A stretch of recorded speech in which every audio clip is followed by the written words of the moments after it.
First off, just got to thank the principal, Mr. Strout, and Coach Blackwell.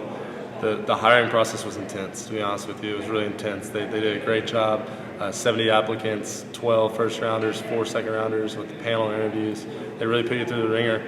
But I thought I did a good job of showing who I was, kind of being able to display who Trey Kavanaugh was and what they were going to get with me.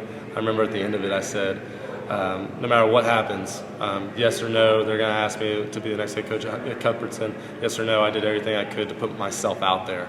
So it was an awesome process, learned a lot, and during it I got to kind of figure out that Cuthbertson's the right fit for me too. So they might have found their coach, but when you're doing that, you also find your school too. So it was an amazing process. Being so close, you've played Marvin Ridge, you've played Weddington every single year. Yeah. So you have impressions of both those schools, but you never played Cuthbertson. So from afar, what were your impressions of Cuthbertson as well, and then what you've learned? Yeah. It's kind of weird. Audrey Kell, it's like, are you in Union County? You might as well be in Union County. You're playing all the Union County teams there anyway. My job there was an outside the box. So we had our head coach, Kyle Bray, who's a great coach, great X's and O guy, came from Ohio State, really understands the intricacies of football, and I got to learn under him. But I was the guy that kind of managed the quarterbacks, running backs, receivers outside the box for the varsity level, the passing game stuff. And on the JV level, I got to kind of learn what it takes to be a head coach, kind of lead that group, take pride in it. And once again, the way I coach and who I kind of am as a coach is that player involvement, that player relationship. So as much as I do take pride in my X's and O's and that development of kids, I had really good relationships with Audrey Kell students. Like you said, we might as well be a Union County team sometimes. Played Weddington every year, won my first year against them, and then they beat us the past 2 years, and it's the same with Marvin Ridge actually. So I've got a good similarity. I played at both places, been a part of them. I really respect their coaches. Coach Capone does a great job at Weddington. I actually went to Appalachian State with him, and Marvin does some great things too. Always high-class people. The outside perspective of Cuthbertson has kind of always been that sleeping giant. Kind of always had the same opportunities as Weddington and Marvin, but never really got together. I know this year I kind of had high expectations for Cuthbertson from an outside perspective, not knowing as the football season goes along, you never know what's going to happen. But I did have a kind of outside sense that they were going to have a good year. And I think they had potential, and injuries and things happen, and it just didn't work out that way. But I think that this job had a lot of interest. I think that a lot of people want to be here. And that says a lot about Cuthbertson as a school, because you got to run through the ringer. You got to play the Marvins, you got to play the Catholics, you got to play the Weddingtons, and to still people see this as such an attractive job tells you about what this place really is and how much potential does exist here. It's an amazing opportunity. It really, really is to play with the biggest dogs and to use it as learning opportunities and to see what you kind of want to do yourself one day.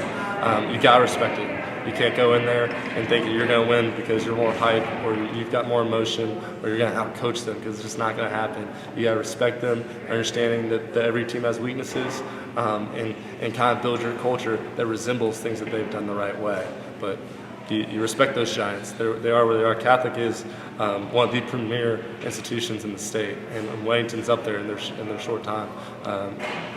2 state championships in 3 years.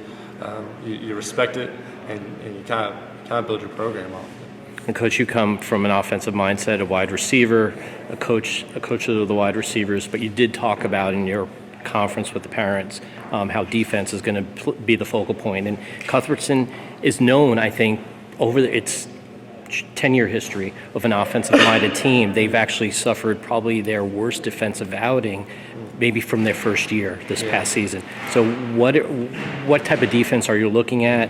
And then talk about the process of hiring coaches as well. Tough challenge. Yeah.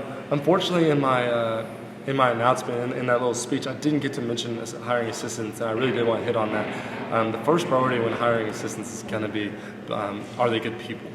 I need good people around these kids. Football knowledge is great, and you can always learn more, and I can even teach people how to run drills and that's a type of thing. But I want guys that are going to be around our kids day in and day out. They're going to be great examples and make them better people first and foremost.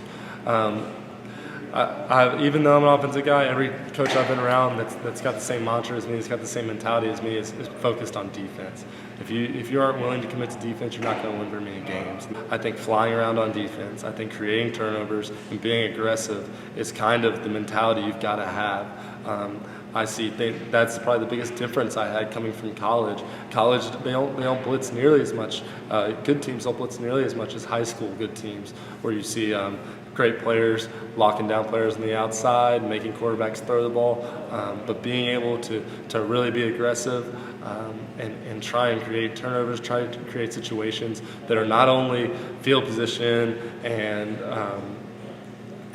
logistically good situations in football, but actually motivating situations where you're going to get morale up, you're going to get a quick change of confidence. But defense is centered. I think that I learned a lot from Wayne Tenare when we played him last year, and I saw Will Shipley go both ways. If Will Shipley can go both ways with SEC offers, then there's no reason why we can't have kids that go both ways and are working their butts off at both sides. But defense is a priority. You can say it all you want, but we've actually got to practice that. Now, you're the grandson of a famous North Carolina coach, App State, Jerry Moore. I'm sure you've received a ton of advice over the years. What was the most sage advice that he provided you during this process, the interview process? Well, I had to keep it a little bit of a secret from him, because I think if he had found out, he probably would have driven down here and gave me his own little seminar. So sometimes you kind of got to roll with what you are, but his whole thing is be you. That's kind of what I did when I stepped into the interview room the first time, and that's because of the things that he taught me.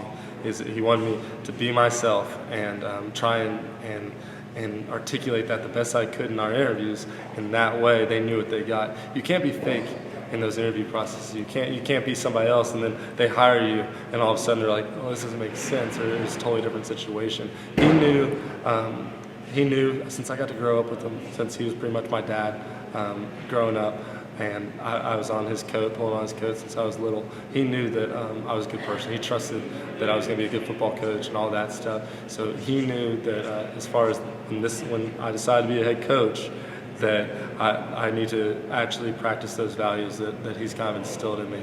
So, I mean, when it comes to advice, half that stuff is Coach Moore. Always do more than expected is one thing that I live by. And that's straight from his mouth. Always do more than expected is such a simple thing. But when I walked into that interview, I think I did more than what was expected. When I came out here today, I think I did more than what was expected. When I teach marketing at Andre Kell, I try and do what's more than expected. That's just the kind of guy I am. I'm the last one in the field house. I'm cleaning up trash. I really try to live by that mantra, and that's Coach Moore all over. That's what he's taught me. Andy went to App State. Are you guys? Yeah. Did you know each other at App State? Yeah, we did. He played baseball. Yep. Andy played baseball. I didn't know he was at Wellington until he came and found me. We were playing Wellington in Coach Bray's first year, my second year at Andre Kell, and he came and found me, and we have mutual friends. We saw each other up there in the weight room and all that stuff. But he actually came and found me and introduced himself and wished me luck. And then obviously last year we played each other and had a good conversation. But it was cool. I don't know if I get this if Andy doesn't get hired last year. I don't know if a 26-year-old gets to be a Union County football coach if he hadn't had the success he did. But I'm really proud of an App State guy. Obviously that rivalry is there, but I know he's a guy that does things the right way, and that's kind of what's missing sometimes in high school football, is just a guy that knows how to do things the right way to be able to balance rivalries in a respectable way, and kind of work together, knowing that we're all in this profession together. But Andy's a great guy. I'm excited. I know that I'm young. I'm not ignorant to that fact. I don't know if there's a younger coach in the state, North Carolina, South Carolina. I don't know, but you want to talk about what Coach Moore said? He said on the way over here, he said it's not about how old you are. It's not about how many years you've been alive. It's about the experience you have, what you've used with those years. So, like I said, I was driving a tricycle through my field house, Coach Moore's field house, when I was 4. I grew up in a field house, so maybe I don't have as much experience as a 35-year-old would on paper, on my resume, but I've been around it since I went to my first football game when I was 2 weeks old. I've been around football just as long as anybody else has, and I know what it takes to lead a successful football program. I know I've seen it done. I was on the sidelines against Michigan. I was on the sidelines for 3 national championships. I've been to New York and watched them inducted into the Hall of Fame, shake hands with really good people.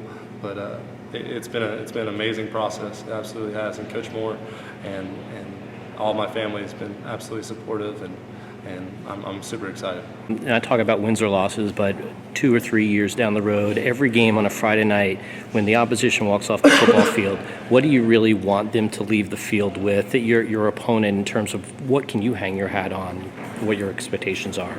Okay, so 2-3 years down the road, it's more about what they walk on the field with. Absolutely, afterwards, you can use all the coaching slang you want. I want them to feel like they're in a dogfight. I want them to feel like they never want to. They're going to remember the night they played Cuthbertson. You can use all you want, and that's great. But I want them to have a mentality when they get onto that field that they know that they need to do to beat us. That they know that we're not the same as we were a couple years ago. Even maybe this year, even my first year here might be a little tough. But I'm glad you said 2 or 3 years down the road, because that is kind of when that payout starts to happen. So I want them to have respect for us when they walk on the field. And in order to do that, you kind of got to show up. So 2-3 years from now, they might be expecting something different this year, or we kind of get to prove. So maybe this first year when they walk off the field, they're going to be thinking, well, that's a little bit different team. No matter what the scoreboard says, they're going to be thinking, man, that's a little bit different of a team.